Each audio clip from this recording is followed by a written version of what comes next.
E na quinta e última reportagem da série sobre o julgamento de Tiradentes, o mártir da Inconfidência Mineira, você vai saber se é possível fazer um comparativo entre a legislação contemporânea e o ordenamento jurídico do século XVIII.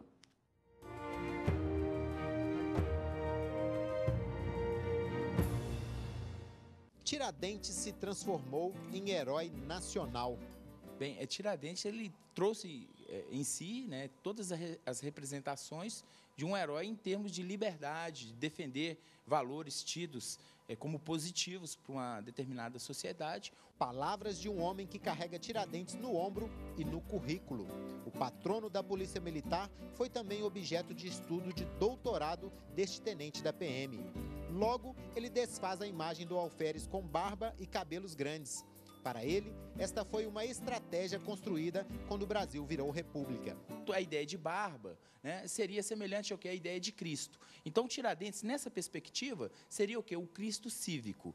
Né, semelhante a Cristo, ele foi traído, morreu por uma nobre causa, né, foi vilipendiado. Né? Então, todas essas características de Cristo se adequavam a Tiradentes. Este pesquisador acredita que os republicanos exageraram também ao reescrever a importância histórica da Conjuração Mineira.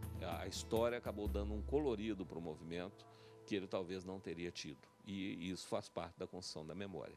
Né? Então, neste momento, a fraude ou a farsa passa a se tornar realidade. Né?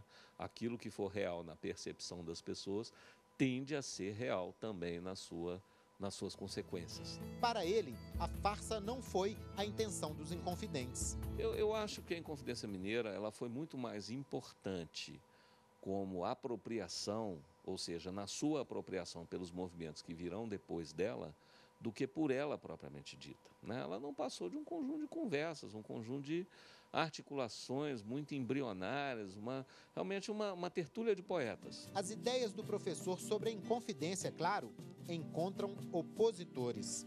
A Inconfidência foi um movimento realmente importante, né? E se ela tivesse tido êxito, ela seria uma construção verdadeira da República no Brasil e do país do futuro. 1792. 1822, o Brasil estava proclamando a sua independência. Por um português, ajudado por vários brasileiros e portugueses, contra o absolutismo da coroa em Portugal. Então, eu acho que é um passo importantíssimo de repercussão no movimento que redundou na independência do Brasil.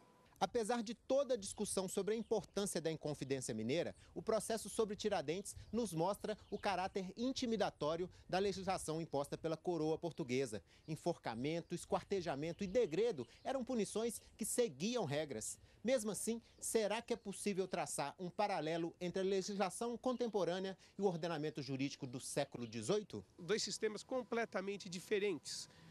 Hoje nós temos liberdade, naquela época você não tinha liberdade. Quando você teve aqui, quando foi julgado o processo Tiradentes, a própria rainha, Dona Maria, ela fez 2 cartas e nessa carta ela estabeleceu o direito que ia ser aplicado no caso, ela sanou eventuais irregularidades ou nulidades do processo, em suma, ela falou que ela disciplinou todo o processo. Hoje em dia hoje em dia isto é impossível. Conhecimento, capacitação histórica, né, que a história é a base, né?